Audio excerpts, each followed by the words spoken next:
اور مومنین مسلمانوں کی مغفرت اور ان کے ٹھکانے کا ذکر، ہمیشہ کا جو ٹھکانہ ہے، ہمیشہ کا جو مقام ہے، اس کا تذکرہ یہاں، اس کا ذکر یہاں پر کیا گیا مومنین مسلمانوں کا۔ وَسَارِعُوا إِلَىٰ مَغْفِرَةٍ مِّن رَّبِّكُمْ، اے مسلمانوں تم اپنے رب کی بارگاہ میں دعائے مغفرت کے لیے جلدی دوڑو اور اپنے گناہوں کی معافی مانگو۔ وَجَنَّتٍ، اور ادھر اس جنت کی طرف، عَرْضُهَا السَّمَاوَاتُ وَالْأَرْضُ، اس کی چوڑائی زمین و آسمان کے برابر ہے۔ زمین و آسمان، آسمان کی حدود کو کسی نے ناپا نہیں ابھی تک، آسمان کی حدود کو کسی نے ناپا نہیں۔ تو اللہ کہتا ہے کہ جنت کی جو چوڑائی ہے زمین و آسمان کے برابر، 7 زمین 7 آسمان، اندازہ کرنے کی پوری جنت ہے۔ پھر آگے بیان کیا اعدت للمتقین، یہ مومنین اور متقین کے لیے تیار کی گئی ہے، دوسروں کے لیے بنائی گئی۔ اس طرح دنیا کا ایک رواج دنیا میں دیکھتے ہیں، دنیا میں ہم دیکھتے ہیں کہ والد باپ اپنے بیٹوں کے لیے بڑی بڑی بلڈنگیں بناتا ہے، خود کی اولاد کے لیے بناتا ہے، دوسروں کے لیے نہیں، دوسری اولاد کے لیے نہیں بناتا ہے۔ اگر دوسرا قبضہ کرنا چاہتا ہے تو اس کو حکومت میں گھسیٹتا ہے، قانونی کارروائی کرتا ہے، قانونی کارروائی کر کے اسے نکال کر پھینک دیتا ہے، دوسروں کو کام نہیں دیتا۔ بلا تفصیل اللہ سبحانہ وتعالیٰ اپنے وہ مومن بندوں کو جو اللہ پر ایمان لے آئے، اللہ سبحانہ وتعالیٰ نے اعلان کیا میں انہیں کے لیے جنت بنایا ہوں، مومنین اور متقین کے لیے بنایا، اور دوسروں کے لیے نہیں، دوسروں کا داخلہ ممنوع ہے اس میں۔ اب وہ جنت کی بڑی خوبیاں قرآن کریم میں جگہ جگہ الگ الگ انداز میں بیان کی گئی۔ جنت میں مومن کے لیے جگہ ہے، اتنا ہی بڑا جرم کیوں نہ کیا ہو مومن اور مسلمان، کتنا بھی بڑا جرم سوائے شرک اور کفر کے، شرک اور کفر اگر کسی نے کیا تو جنت میں داخل نہیں ہوگا۔ اس کے علاوہ کتنا بھی بڑا اگر گناہ کیا ہو تو گناہ کرنے، جو گناہ اس نے کیا ہے اس گناہ کی سزا بھگتنے کے بعد، ایک مرحلے کے بعد تو جنت میں داخل ہوگا، ضرور جائے گا مومن۔ جس کے رائے کے دانے کے برابر بھی قلب کے اندر، جس کے قلب کے اندر رائے کے دانے کے برابر بھی ایمان ہو تو وہ جنت میں داخل ہوگا، گرچہ کہ جہنم کی سزا بھگتنے کے بعد یہ سب اس کے لیے ہوگا۔ تو جنت جو بنا دی گئی ہے متقین اور مومنین مسلمانوں کی جنت بنا دی گئی ہے، اللہ سبحانہ وتعالیٰ نے اعلان کیا۔ شرط یہ ہے کہ مومن اور مسلمان اپنی ایمان کی حفاظت کرے۔ اگر ایمان کی حفاظت کے اندر کوئی کمی بیشی کرتا ہے تو پھر اپنے لیے وہ ٹھکانہ اول جنتی بناتا ہے، بلکہ جہنم یا سزاؤں بھگتنے کے بعد پھر مرحلہ اس کو ملتا ہے۔ اسی لیے یاد رکھیے کہ ایمان ایک بہت بڑی نعمت ہے، ایمان سے بڑھ کر اور کوئی ہمارے پاس نعمت نہیں ہے۔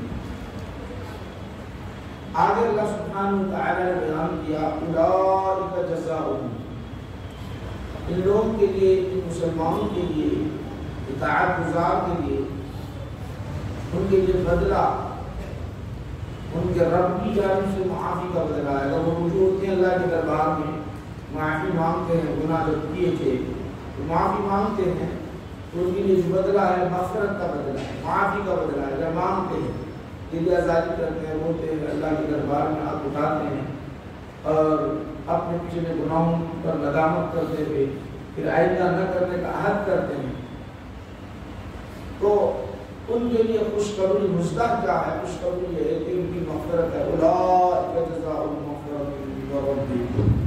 اور دوسرا جو اس کا پھر بیان کیا وجنات تجری من تحتها الانہار خالدین فیہا، یہ بیان. اور جنتیں ہیں اس کے لیے جس کے نیچے سے نہریں رواں ہوتی ہیں، جس کے نیچے سے نہریں بہتی ہیں، نہریں بہتی ہیں جس کے نیچے سے، ان لوگوں کے لیے جنت ہے خالدین فیہا، وہ ہمیشہ ہمیشہ اسی میں رہیں گے. تو معلوم یہ ہوا اس سے ہمیشہ کا مومن کا ٹھکانہ ہمیشہ جنت ہے، دنیا نہیں ہے. اسی لیے اللہ کے رسول صلی اللہ علیہ وسلم نے ارشاد فرمایا دنیا میں اس طرح رہو جس طرح ایک مسافر اپنی زندگی طے کرتا ہے، سفر کے لیے طے کرتا ہے کہ پہلے کے پہلے یہاں آنا ہے، کہاں جانا ہے، کتنے دن کی آپ کو جو ہے مسافت طے کرنی ہے اور کتنے دن رہنی ہے، اس کے حساب سے آپ کپڑے ہیں، کھانا ہے اور زندگی گزارنے کے لیے جو جو چیزیں ضروری ہیں وہ لیتا ہے. اب اس کے بعد جب وہ ختم ہو جاتی ہے تو پھر اپنا جو مقصود ہے پھر گھر لوٹنا. اسی طرح ہم جو سفر کر رہے ہیں دنیا کا ایک سفر ہے، آخرت یعنی جنت ہی ہمارا اصلی ٹھکانہ ہے، جنت ہمارا اصلی ٹھکانہ ہے، یاد رکھو. مگر شرط یہ کہ خالص مومن ہو اور اس پر استقامت ہو. اگر اس پر استقامت ہے تو بہت بڑا کمال ہے. وہ ولی بھی ہے، وہ قطب بھی ہے، وہ مجاہد بھی ہے. رسول اعظم صلی اللہ علیہ وسلم کے دربار میں ایک صحابی حاضر ہوتا ہے، ذکر کرے گا رسول اللہ صلی اللہ علیہ وسلم ای الاعمال افضل، عمل میں سب سے بہترین عمل کیا ہے یا رسول اللہ، مجھے بتائیے. سب کے لیے الگ الگ جواب دیا، جس میں جو کمی تھی سائل کے اندر جو کمی رہی ویسے ہی جواب دیا. جواب دینے کے بعد ساری امت کے لیے آپ کا جو جواب ہوتا ہے یہ ہمارے لیے ہدایت ہے، رہنمائی کرتے ہیں. آپ کے اقوال و افعال، آپ کا فرمان ہمارے لیے، آپ کے فرمودات ہمارے لیے رہنمائی فرماتے ہیں. رسول اعظم صلی اللہ علیہ وسلم کے دربار میں آ کر عرض کرتے سب سے بہترین افضل عمل کیا ہے رسول اللہ؟ عبادت تو بہت ساری ہے، نماز بھی ہے، روزہ بھی ہے، حج بھی ہے، زکات بھی ہے، صدقات خیرات ہے، صلہ رحمی ہے، ساری عبادتیں اپنی جگہ ہے. مگر مجھے ایسی عبادت کا راز بتائیے، ایسی عبادت کا راز بتائیے جو سب سے افضل ہو، وہ کون سی عبادت ہے؟ رسول پاک علیہ السلام نے ارشاد فرمایا، آقا نبی کریم صلی اللہ علیہ وسلم نے ارشاد فرمایا. کیا ارشاد فرمایا جانتے ہو؟ حضور نے یہ ارشاد فرمایا کہ قل آمنت باللہ فاستقم علیہ، میں اللہ پر ایمان لایا اور ایمان لانے کے بعد فاستقم علیہ اور اس پر استقامت کر. جس پر ایمان لایا اس پر باقی رہے. ایمان کا جو راستہ ہے، ایمان کا جو طریقہ ہے، ایمان کا جو طریقہ جو راستہ ہے اس پر ہمیشہ باقی رہے. یہ سب سے افضل عمل ہے. آج ہم غور کرتے ہیں کہ عبادتیں کرتے ہیں کچھ دن کے لیے، پھر ہم سے عبادتوں میں خود دائیاں غفلتیں ہونے لگتی ہیں. استقامت باقی نہیں رہتی ہمارے اندر. نمازیں چھوٹتی ہیں، استقامت ختم. روزے چھوٹ جائیں، استقامت ختم. صلہ رحمی چھوٹ جائے، استقامت ختم. صلہ رحمی مسلمان کے ساتھ حسن سلوک کرنا ہے، جو اس کے سلوک ہم سے چھوٹ جائے، استقامت ختم. جھوٹ بولنا شروع کر دے، استقامت ختم. غیبت کرے، استقامت ختم. حسد کرے، استقامت ختم. گناہ، کوئی بھی گناہ چھوڑ، کوئی اگر گناہ کرتا ہے تو استقامت ختم. تو استقامت اصل چیز ہے. اگر استقامت اگر کسی کے اندر ہے وہ سب سے افضل عمل ہے، سب سے وہی نکل آئے گا. استقامت اہم نعمت ہے، یہ سب کو میسر نہیں ہوتی. تو بعض اولیاء اللہ یہ صوفیہ کرام اپنے درس میں اس کو ہمیشہ پیش کرتے ہیں. استقامت بہت بڑی نعمت ہے. تو آج ہم سے کتنی استقامت کی باتیں یعنی مطلب چھوٹ جاتی ہیں. آپ غور کریں، نماز ظہر پڑھ لی تو اثر چھوٹ گئی، اثر پڑھ لی تو مغرب چھوٹ گئی، مغرب پڑھ لی تو عشاء چھوٹ گئی. استقامت باقی نہ رہی، تو ایمان پر باقی رہنا ضروری ہے، اگر نہیں ہے تو بہرحال ہمارے لیے خسارہ اور نقصان ہے۔ میں آپ کو 2-3 مثالیں پیش کرتا ہوں تاکہ آپ کی آسانی سے ذہن میں بیٹھ جائیں۔ اب یہ تو دور فتنوں کا دور، آزمائش کا دور، امتحان کا دور، اور اس سے بھی زائد آزمائش آتے رہیں گے، اس سے زائد فتنے آتے رہیں گے، اس سے زائد اور بہت ہی انگنت فتنوں کا وجود ہوگا کہ رسول اکرم صلی اللہ علیہ وسلم نے ارشاد فرمائیں گے فتنے ایسے آئیں گے، اس کے بعد ایک کے بعد ایک کے بعد ایک، تسبیح کو توڑنے کے بعد اس کی پیدر دانے نکلتے ہیں، اس طرح ایک کے پیچھے وسیع فتنے ایک کے پیچھے آتے رہیں گے، آزمائش امتحان۔ اور نبی کریم صلی اللہ علیہ وسلم نے ارشاد فرمایا، بخاری مسلم دونوں بلکہ صحیح ستہ کی تقریباً کتابوں میں ہے کہ مسلمان کا حال یہ ہوگا، صبح مسلمان رہے گا، شام میں کافر ہوگا، شام میں کافر رہے گا، صبح مسلمان ہوگا۔ دنیا کے لالچ، دنیا کی حرص میں، دنیا کے خاطر دنیا میں اتنا ڈوبے گا کہ ایمان چلا جائے گا۔ اب غور کرو، تو ایمان کی حفاظت بہت بڑی نعمت ہے۔ ایمان کی حفاظت کے لیے اللہ کے رسول صلی اللہ علیہ وسلم کے دربار میں صحابی رسول صلی اللہ علیہ وسلم نے عرض کیا، ہے رسول اللہ ایسے فتنے عام ہو جائے تو ہم ایمان کی حفاظت کیسے کریں؟ آقا نبی کریم صلی اللہ علیہ وسلم نے ارشاد فرمایا، نائی اختیار کر لینا، بکریاں لے لینا، پہاڑ کی طرف چلے جانا اور چراتے رہنا، ایمان محفوظ رہے گا۔ لوگوں سے جتنے ملتے رہو گے، گفتگو کرتے رہو گے، ایمان چھینتا جائے گا، ایمان نکلتا چلا جائے گا، اور ایمان چھین لے گا، پتہ نہیں چلے گا۔ ایمان کی حفاظت کے لیے آپ نے بیان کرنا ہے، کس طرح بیان کرنا چاہتے ہو؟ بکریاں لے لو، پہاڑ کی طرف چلے جاؤ، لوگوں سے کنارہ کشی کرو، اپنے ایمان کی حفاظت کرو۔ اور ایمان کی حفاظت کوئی ایسی چیز ہے، تو ایمان جاتا ہے، ایمان جاتا ضرور ہے۔ ایمان مومن ہونے کے بعد اور کوئی گناہ نہ کرنا بہت بڑی نعمت ہے، بہت بڑی نعمت۔ گناہ کر لینے کے بعد کی سزا بھگتنی پڑتی ہے، دنیا کا دستور بھی ہے، ہم کسی کے مال کو لوٹ لیتے ہیں، کسی کو تکلیف پہنچاتے ہیں، بلا محالہ ہم کو سزا بھگتنی پڑتی ہے۔ میں آپ کو اللہ کے رسول صلی اللہ علیہ وسلم کے زمانے کی بات بیان کرتا ہوں۔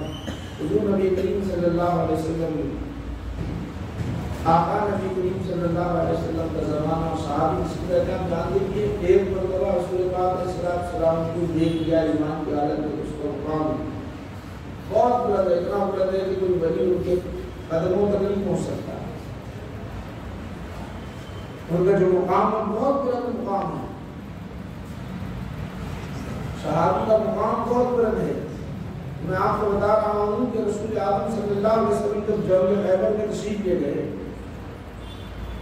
اور جنگ خیبر جس میں مسلمانوں کو فتح حاصل ہوئی، رسول پاک علیہ السلام نے ارشاد فرمایا، کل میں ایسے شخص کے ہاتھ میں جھنڈا دوں گا، اللہ سبحانہ و تعالیٰ ان کے ہاتھ کو ایسی برکت عطا فرمائے گا، ان کے ہاتھ ان کے ذریعے فتح حاصل کرے گا، ان کے ذریعے خیبر فتح ہوگا۔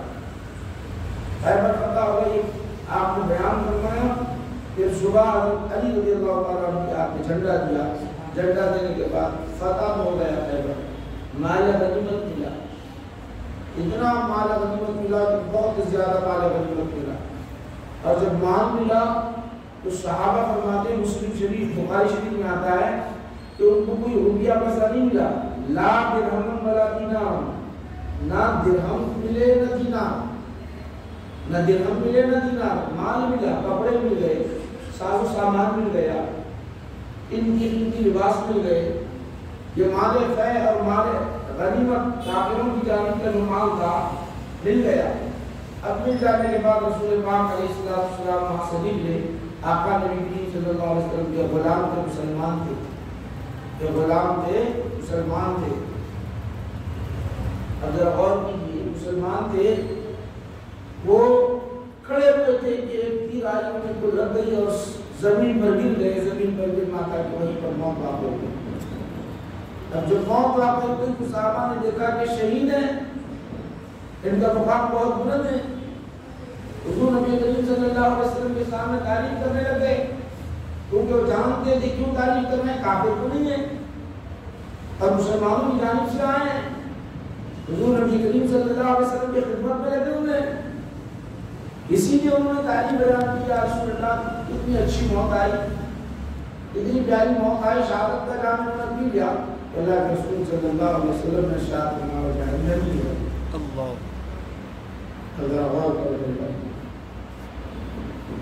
ایمان لائے، ایمان لائے، جہاد میں شریک رہے، آپ پر تیر لگی اور شہید ہو گئے، موت آ گئی. اب صحابہ تعریف کر کے تو آپ اٹھا کر کے دیکھ لیجیے، مسلم شریف بخاری شریف اٹھا کر دیکھ لیجیے. موت آئی، انتقال کر گئے، انتقال کرنا تھا، صحابہ کہنے لگے یا رسول اللہ کتنی اچھی موت آئی، جہاد میں شریف اور مومن مسلمان، یہ تو جنتی ہے. رسول پاک علیہ السلام ایک لفظ میں ارشاد فرمایا جہاد نہیں. اب یہاں بات واضح ہوگی، علم غیب رکھنے والا نبی، علم غیب رکھنے والا نبی. ذرا غور کرو، آقا نبی کریم صلی اللہ علیہ وسلم کی شان، عظمت، ان کے زبان پر قربان، ان کے علم پر قربان.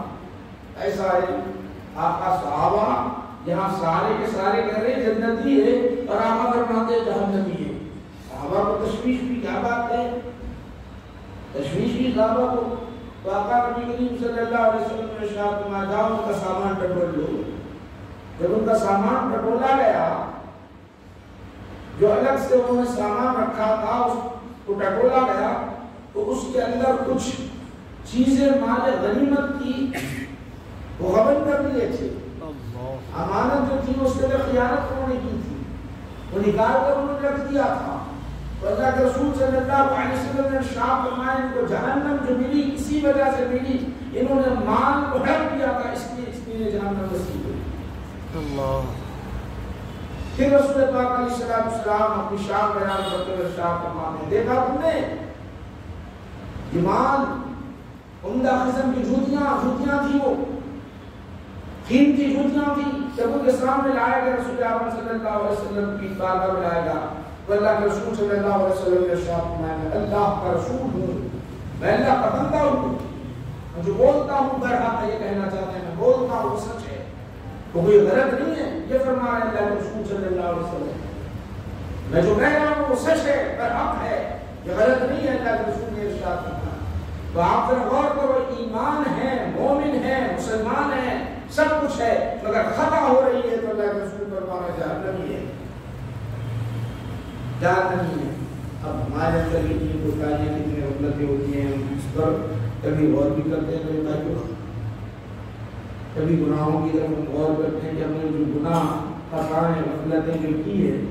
اسی لیے جنت کے ساتھ یہاں پر ذکر کیا ہے وَسَارِعُوا إِلَىٰ مَغْفِرَةٍ مِّن رَّبِّكُمْ.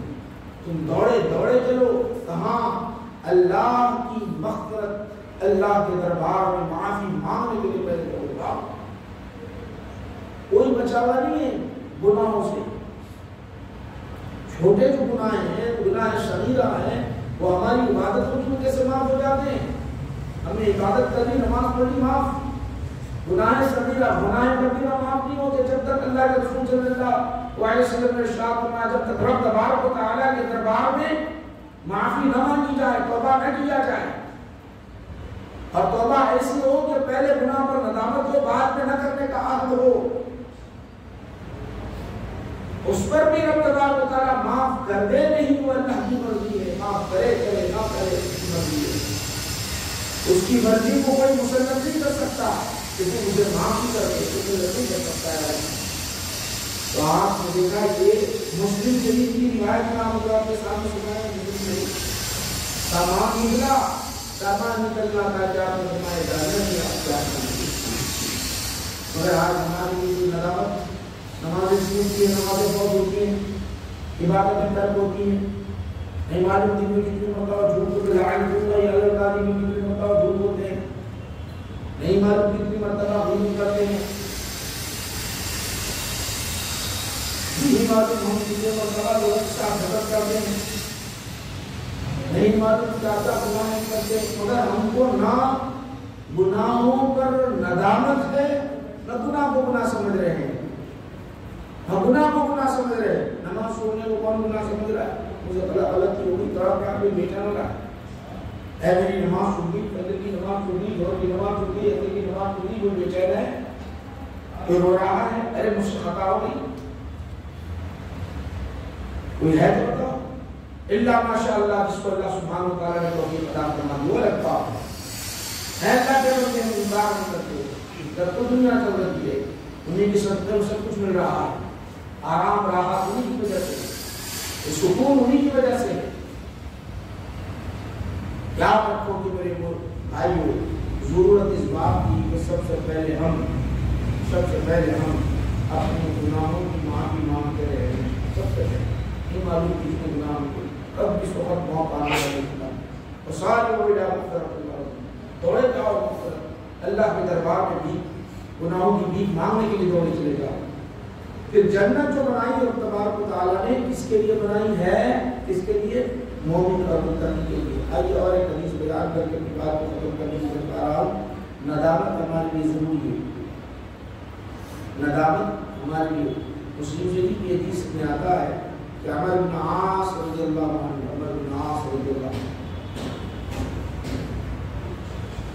ساری زندگی ساری حیات عبادت اور ریاضتوں میں گزری، اسلام لانے کے بعد سے ساری زندگی عبادت اور ریاضت میں گزری، کوئی نماز ان سے فوت نہیں، کوئی عبادتیں انہوں نے ترک نہیں کی، کوئی فلکا یعنی ان کو یاد ہے کہ کوئی گناہ میں نے کیا ہے، وہ گناہ مجھ سے اسلام لانے کے بعد جو گناہ ہوا ہے کبھی انہوں نے اظہار نہیں کیا اپنی حیات میں،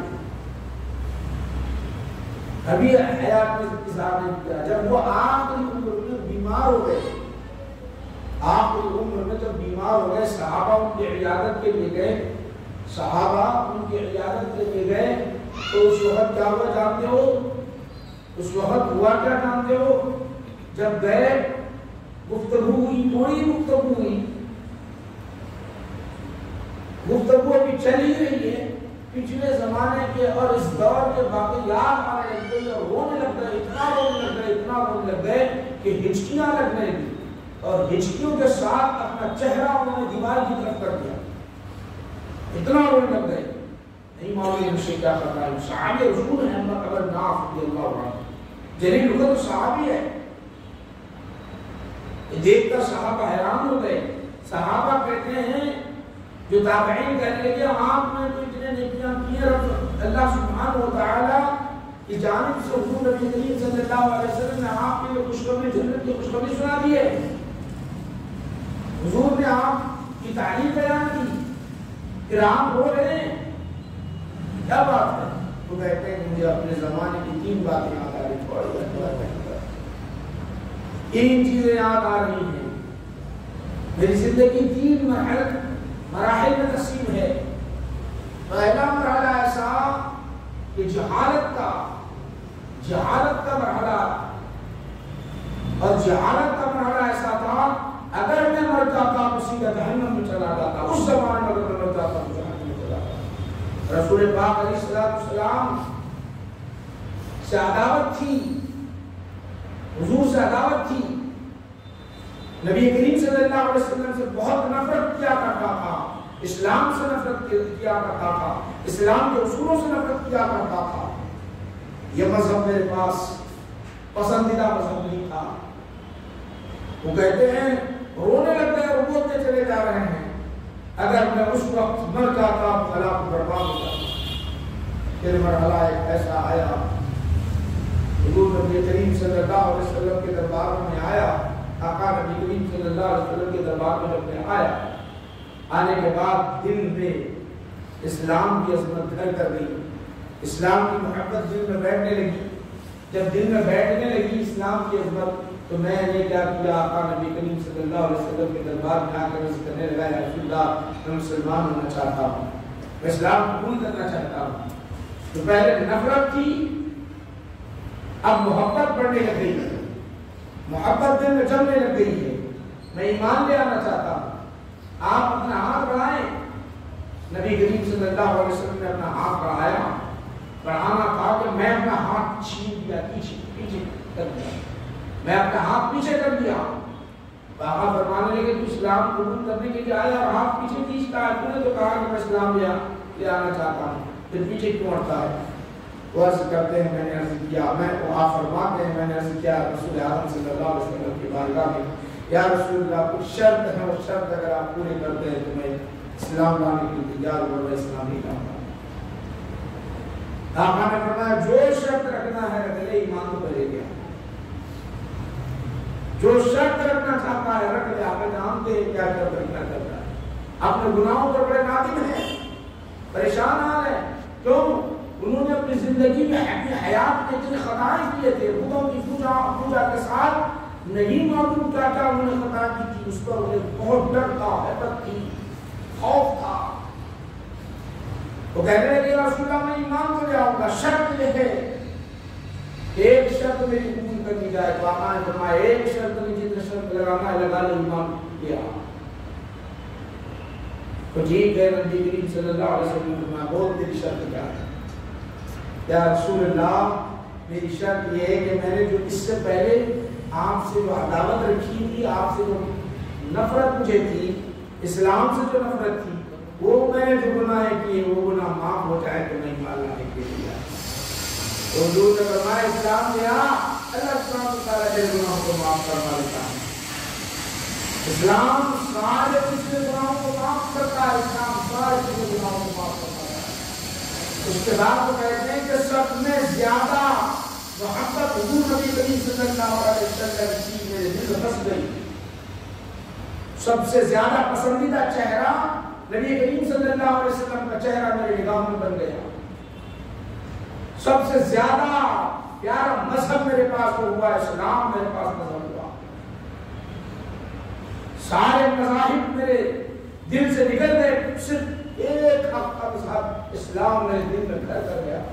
اور اس وقت کیا کہتے ہیں، میں آقا نبی کریم صلی اللہ علیہ وسلم کے ساتھ جہاد میں شریک رہا، عبادتوں میں شریک رہا، حضور کی سنگت مجھے نصیب ہوئی، کتنے پیارے اور کتنے اچھے دن گزرے، کتنے پیارے دن تھے، اے کاش اس وقت مجھے موت آتی تو سیدھا جنت میں چلا جاتا، اے کاش مجھے موت آتی تو سیدھا جنت میں چلا جاتا۔ اس کے بعد آپ فرماتے ہیں تیسری بات، پہلی بات اگر مجھے وہ جاہلیت کے دور میں موت آتی تو جہنم میں جا کے مل جاتا، بعد میں جو اسلام لانے کے بعد حضور کی سنگت معیت کے ساتھ نصیب ہوئی، وہ جو نصیب ہوئی وہ سنگت نصیب، سنگت و صحبت کی وجہ سے مجھے جنت مل جاتی۔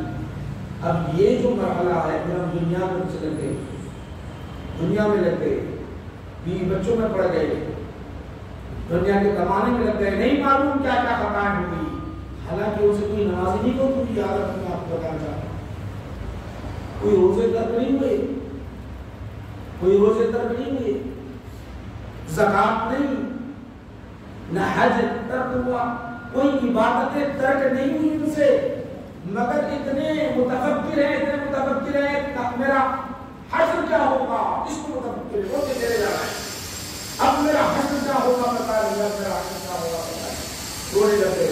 صحابہ کہتے ہیں کیوں ہوتے ہو، تابعین کہتے ہیں کیوں ہوتے ہو، اللہ کے رسول نے تو آپ کو خوشخبری سنا کی ہے، اللہ کے رسول نے آپ کی تعریف بیان کی ہے، روتے کیوں؟ عمرو بن عاص رضی اللہ تعالیٰ عنہ اپنی اعمال کی طرف سے متوجہ ہے، کوئی بھی لمحہ میں یاد نہیں ہے، کوئی دن ایسا زندگی میں ایسا بیتتا ہے کہ میرا حشر کیا ہوگا، قبر میں جانے کے بعد کیا ہوگا، محشر میں کیا ہوگا، حساب و کتاب دے پاؤں گا نہیں دے پاؤں گا، کبھی کوئی زندگی ناپ جاتا ہے۔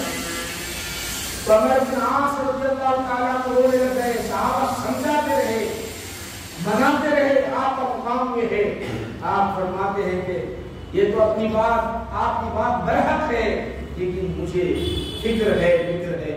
اس کے بعد آپ نے کہا کہ میری نماز جنازہ ادا کرنے کے بعد، موت کے بعد میری نماز جنازہ ادا کرنے کے بعد تم سے ایک گزارش میں کرنا چاہتا ہوں، تو موت قریب ہے، تم سے ایک گزارش میں کرنا چاہتا ہوں، جتنے بیٹھے ہوئے ہو سنو، مجھے دفنا دینے کے بعد اتنی دیر میرے قبر کے پاس ٹھہرنا، اتنی دیر قبر کے پاس ٹھہرنا، جتنی دیر میں ایک اونٹ کو کاٹ دیا جاتا ہے، اونٹ کو کاٹنے کے بعد اس کا گوشت تقسیم کیا جاتا ہے، اس کا گوشت تقسیم کیا دیا جاتا ہے تقریباً گھنٹہ 1.5 گھنٹہ میرے قبر کے پاس ٹھہرنا، تمہارے ٹھہرنے کی برکت سے جو سوالات ہو جائیں گے وہ جوابات دیں گے آسان۔ اللہ اکبر یا رسول اللہ۔ صحابہ کی فکر کیسی تھی، اپنے اعمال پہ انہیں ناز نہیں تھا، اپنے اعمال پہ انہیں ناز نہیں تھا۔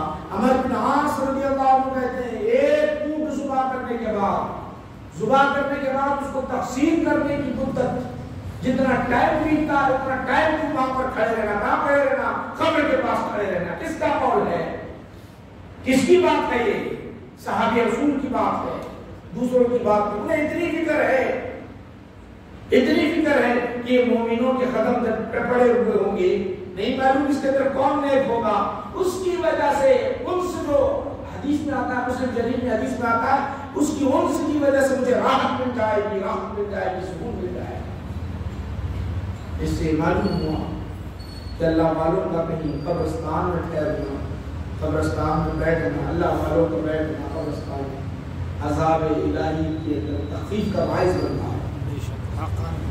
اسی لیے رسول اعظم صلی اللہ علیہ وسلم نے ارشاد فرمایا، حضور نبی کریم صلی اللہ علیہ وسلم نے جب قبر میں دو قبروں کے پاس سے، بخاری شریف میں آتا ہے، دو قبروں کے پاس سے آپ گزرے تو ٹہنی منگائی، ٹہنی منگا کر دو ٹکڑے کیے، دو قبروں پر آپ نے نصب کروا کر فرمایا کہ جب تک اللہ کی تسبیح بیان کرتے رہیں گے، اللہ کی تسبیح بیان کرتے رہیں گے، ان کے عذاب میں تخفیف ہوتا رہے گا۔ ٹہنی کا حال یہ ہے، ٹہنی اگر پڑھے دے، ٹہنی تسبیح پڑھے دے تر ہے تب تک تو اس کا یہ حال ہے۔ مومن اور مسلمان اگر کلام الہی کی تلاوت کر دے تو اس کا کام کرتا ہے۔ میرے بھائیو، یہاں بہت اہم بات ہے کہ جنت مومن کے لیے تو ہے، مگر جنت مومن مسلمان کے لیے تو ہے، لیکن جنتی بننے کے لیے اپنے اعمال کو صحیح کرنا ضروری ہے۔ جنتی بننے کے لیے اپنے اعمال کو صحیح رکھنا ضروری ہے۔ حضور کا ایک فرمان ہے، قل آمنت باللہ استقم علیہ، میں اللہ پر ایمان لایا اور اسی پر، اس دین پر میں استقامت کرتا ہوں۔ یہ بڑا پیارا جملہ ہے، ہمیشہ اس بات کو یاد رکھے، تبھی جنت ملے گی، ورنہ نہیں تو جنتی ہم بھی جنتی ہیں۔ آج ہمارا حال یہ ہے کہ ماشاءاللہ مومن ہیں تو ہم بھی کہتے ہیں کہ جنت یہ، مگر آج ایسا ماحول ہو گیا کہ ایسا زعم ہے بعض کو، بعض کو ہم تو فلاں خاندان کے ہیں یا فلاں نسبت ہم کو ہے، فلاں سے نسبت جو رہی ہے، اب کسی کا ڈائریکٹ جنت میں جانے والے ہیں۔ عمر بن عاص صحابی رسول ہے، عمر بن عاص صحابی رسول ہے، صحابی رسول کو اتنا خوف ہو، صحابی رسول کو اتنا خوف ہو، ہماری کیا حیثیت، ہماری کیا عقیدت ہے، ہماری کیا حیثیت اور ہماری کیا حقیقت ہے، ہمیں کوئی خوف نہیں کہ ہم سیدھا جنت میں جانے والے ہیں۔ اللہ تعالیٰ بھی ہماری جنت کے دروازے کھول کر رکھا ہوا ہے۔ حضور کے زمانے میں، نبی کریم صلی اللہ علیہ وسلم کے زمانے میں نمازی کا ذکر ہوتا ہے، ایک نمازیہ کا، اللہ کے رسول صلی اللہ علیہ وسلم کے دربار میں ایک نمازیہ کا تذکرہ ہوا، خوب نماز پڑھنے والی، خوب عبادت کرنے والی، نماز پڑھنے والی۔ آقا نبی کریم صلی اللہ علیہ وسلم کے دربار میں ذکر ہوا، قوم کر رہی حضرت عائشہ صدیقہ رضی اللہ تعالیٰ عنہا کر رہی ہے، کہتی ہے کہ ان کی تو نماز کے چرچے ہیں، کیا مقام ملے گا انہیں، کیا مقام ملے گا؟ تو حضور نے فرمایا کیا اس کا پڑوسی اس کی زبان سے محفوظ رہتا ہے، اس کا پڑوسی اس کی زبان سے محفوظ رہتا ہے؟ تو صحابہ نے عرض کیا یا رسول اللہ محفوظ نہیں رہتا، جب محفوظ نہیں رہتا وہ جہنمی ہے۔ نمازی ہونے کے باوجود زبان اس کی چلتی ہے، دل ٹکڑا ٹکڑا ہو جاتا ہے، مومن کا دل ٹکڑا ٹکڑا ہو جاتا ہے، مومن کا دل کٹ جاتا ہے، تو اللہ اسے جنت نہیں دیتا، جنت نہیں دیتا۔ یہ نماز پڑھنا اپنی جگہ ہے، عبادت کرنا اپنی جگہ ہے، جہاں حقوق اللہ ہے وہاں حقوق العباد بھی ضروری ہے۔ یاد رکھیں کہ چند باتیں میں آپ کو پیش کیا ہوں جنتی بننے کے لیے۔ میرے بھائیوں، جنتی بننے کے لیے اپنے اعمال کو جب تک ہم صحیح نہیں کریں گے تو ہم جنت میں جانے والے نہیں ہیں۔ جنت میں تو جانا ہے مومن کو، اور مومن کو مگر سزا بھگتنا، سزا بھگتنا آسان سمجھ رہے ہو؟ چھوٹی چھوٹی سزائیں، معمولی سی سزا اتنی خطرناک سزا ہوگی اس کا اندازہ ہم سوچ بھی نہیں سکتے۔ آگ کے ڈلے کو آگ نہیں لے سکتے، آگ کے ڈلے کو ایک منٹ کے لیے آگ نہیں لے سکتے، بے چین ہو جاتے ہیں۔ کم سے کم اس کو سزا ملی، آپ کے کھڑاوے پہنائے جائیں گے۔ آپ کے کھڑاوے کا مطلب ہے کہ آپ کی چپل پہنائی جائے گی، تو آپ کی چپل کی وجہ سے اس کا دماغ جس طرح ہانڈی کے اندر دال ڈالنے کے بعد ابلتا اس طرح بیٹا اس کا ابلتا رکھے گا۔ اب مسلم اتنی سزا ہے، اب برداشت کر پائیں گے؟ جب ہم برداشت نہیں کر پائیں گے تو پھر کیوں ہم جنت کا راستہ اختیار نہیں کرتے؟ گناہوں سے کیوں باز نہیں آتے؟ خطائیں ہر دن ہم سے ہوتی ہیں، ان خطاؤں سے کیوں باز نہیں آتے؟ نماز چھوٹنا سب سے بڑی غلطی ہے، سب سے بڑی غلطی ہے۔ میں تو یہ کہتا ہوں کہ رب تبارک و تعالیٰ ہمیں جو دنیا میں بھیجا ہے صرف نماز پڑھنے کے لیے بھیجا ہے، صرف نماز پڑھنے کے لیے بھیجا ہے۔ عبادتوں میں آپ غور کرو، سب میں افضل عبادت نماز ہے، اور اللہ سبحانہ و تعالیٰ اپنا مقصود بیان کیا تو وما خلقت الجن والانس الا لیعبدون، میں نے انسان اور جن کو نہیں بنایا، اور کیوں بنایا ہے؟ کیوں بنایا ہے؟ میری عبادت کے لیے بنایا ہے۔ اللہ ہماری تعلیم کا مقصود کیا ہے؟ عبادت کرنا ہے۔ عبادت میں افضل کون سی عبادت ہے؟ نماز ہے۔ نماز ہے، اگر ہم سے نماز چھوٹ رہی ہے تو ہمارا مقصود پورا نہیں ہو رہا ہے۔ سورج کو کیوں بنایا؟ تو آپ کہیں گے قرآن کہہ رہا ہے سورج کو روشنی، ساری کائنات دنیا میں روشنی پھیلانے کے لیے، روشنی دینے کے لیے۔ زمین کو کیوں بنایا؟ زمین کو اس لیے کی زمین کو بھی سونا بنا دیا تاکہ انسان دیگر مخلوق اللہ کی بچت کی۔ آسمان کو کیوں بنایا؟ اس کا مقصود ہے۔ آسمان کو کیوں بنایا؟ اپنا مقصد اللہ تعالیٰ نے قرآن بیان کیا، کیا بیان کیا؟ ہم نے اس کا چھت بنا دیا، چھت کر دیا آسمان۔ ستاروں کو کیوں بنایا؟ وَلَقَدْ زَيَّنَّا السَّمَاءَ الدُّنْيَا بِمَصَابِيحَ، ہم نے آسمان دنیا کو ستاروں سے روشن کر دیا، مزین کر دیا۔ یہ سب کا مقصود آپ دیکھیں، سورج اپنی برابر گردش کر رہا ہے، ستارے اپنا کام کر رہے ہیں، زمین اپنا کام کر رہی ہے، چاند اپنا کام کر رہا ہے، سمندر، ندیاں، ہر چیز، ہوا، ہر چیز اپنا کام میں لگی ہوئی ہے۔ اور انسان اس کا مقصود کیا ہے؟ اللہ تعالیٰ کا ما خلقت الجن والانس الا لیعبدون، میں بندوں کو اس لیے بنایا ہوں، اس لیے بنایا ہوں، اس لیے بنایا ہوں، جانتے ہو؟ اس لیے بنایا ہوں کہ وہ میری عبادت کرے گی، عبادت کرے گا۔ تو میرے بھائیو، اللہ نے ہم کو سب سے بڑی نعمت دی ہے، ایمان کی نعمت دی، ایمان کی نعمت دی ہے، اس کو باقی رکھو جب ہی ہم جنتی بنے گے۔ اللہ سبحانہ و تعالیٰ اپنے کلام میں ارشاد فرمایا، کیا فرمایا جانتے ہو؟ قرآن کریم میں یہ ارشاد فرمایا لَتَرْكَبُنَّ طَبَقًا عَن طَبَقٍ، آج دنیا ناز کر رہی ہے، انڈیا آج ہمارا ناز کر رہا ہے، نہیں کر رہا ہے، ہندوستان ناز کر رہا ہے ہمارا۔ ہندوستان میں رہنے والے ہمارا وزیر اعظم بھی ناز کر رہا ہے کہ دیکھو انڈین لوگ ہندوستانی چاند پر پہنچ گئے، چاند پر پہنچ گئے، مگر قرآن کیا کہہ رہا ہے؟ لَتَرْكَبُنَّ طَبَقًا عَن طَبَقٍ وَهُمْ لَا يُؤْمِنُونَ، آج سے 1400 سال پہلے قرآن کہہ رہا ہے تم ایک سطح سے دوسری سطح پر جاؤ گے، زمین سے چاند پر جاؤ گے، چاند سے ماورا جاؤ گے، لیکن پھر بھی ان کو ایمان کی توفیق نہیں ملے گی، پھر بھی ان کو ایمان کی توفیق نہیں ملے گی۔ چاند پر جانے والوں کو ایمان کی توفیق نہیں ہونے والی ہے۔ اللہ کا کرم ہے، زمین پر بیٹھتے ہوئے نبی کے صدقے میں ہمارے قلب کے اندر ایمان ہے۔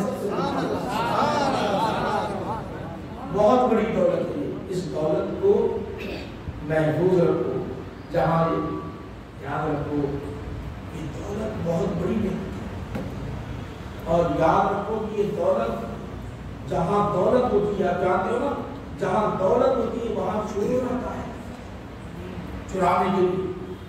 کسی فقیر کے پاس نہیں جاتا جو روڈ پہ پڑا ہوا ہے، پھٹے پرانے کپڑے ہیں، اس کے پاس کچھ بھی نہیں ہے، چور وہاں نہیں جاتا کیونکہ اس کے پاس ہے ہی نہیں کچھ، ابتا کی بلڈنگ بڑی ہے، دولت اس کے پاس ہے، بینک سے بھی نکلا ہے، پیسے لے کر جا رہا ہے، سونا لے کر جا رہا ہے، اس کے پیچھے پیچھے پیچھے پڑا ہوا رہتا ہے. کس طرح یہ غافل ہوگا اور اس سے میں پیسہ چرا لوں.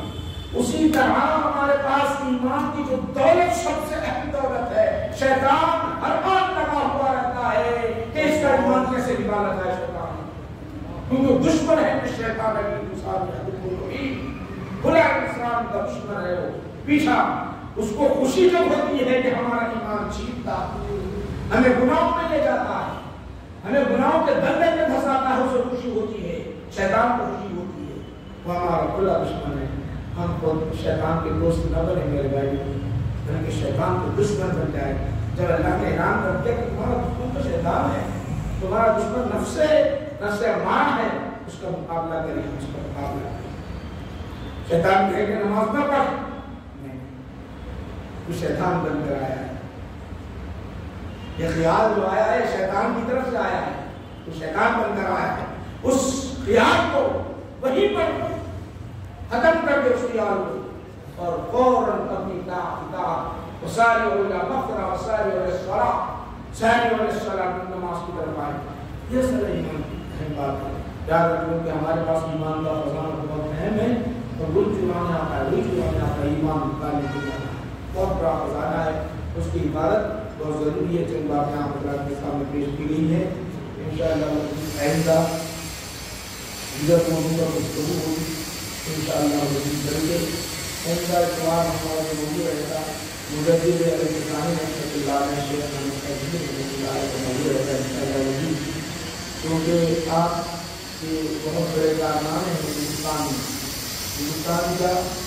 مجدد پیدا ہوتے ہیں سال میں، ہر سال یعنی 100 سال میں ایک مجدد پیدا ہوتا ہے، 100 سال میں ایک مجدد ہوتا ہے. مگر 1000 سال میں ایک مجدد جو پیدا ہوتا ہے مجدد الثانی ہے. 1000 سال کے بعد کئی مجدد آئے گئے، مگر یہ 1000 سال کے بعد مجدد بنے. اور اللہ سبحانہ و تعالیٰ انتخاب ملتا کیا شیخ رحمۃ اللہ علیہ کا. انشاءاللہ ان کی عظمت پر، ان کی شان پر، ان کے کارناموں پر گفتگو ہوگی. سب کے لیے فائدہ مند ہوگا کہ ہم ہندوستان میں رہتے ہوئے کیسے کام کریں. ان کے کارناموں کو اگر ہم اپنا لیں اور ان کے طریقے کو ہم اپنا لیتے انشاءاللہ ہمارے کو فائدہ ہوگا. یہ چند بات میں آپ کے سامنے پیش کیا ہوں. اللہ کے دربار میں دعا کرتا ہوں کہ پروردگار عالم ہم سب کے گناہوں کو معاف فرما، ہمارے گناہوں کو بخش دے. اے اللہ ہماری جائز حاجتیں پوری فرما دے. اے اللہ ہماری اس محفل مزید کو قبول فرما دے. صلی اللہ تعالیٰ علیہ وسلم محمد و آلہ و اصحابہ اجمعین. الحمدللہ رب العالمین.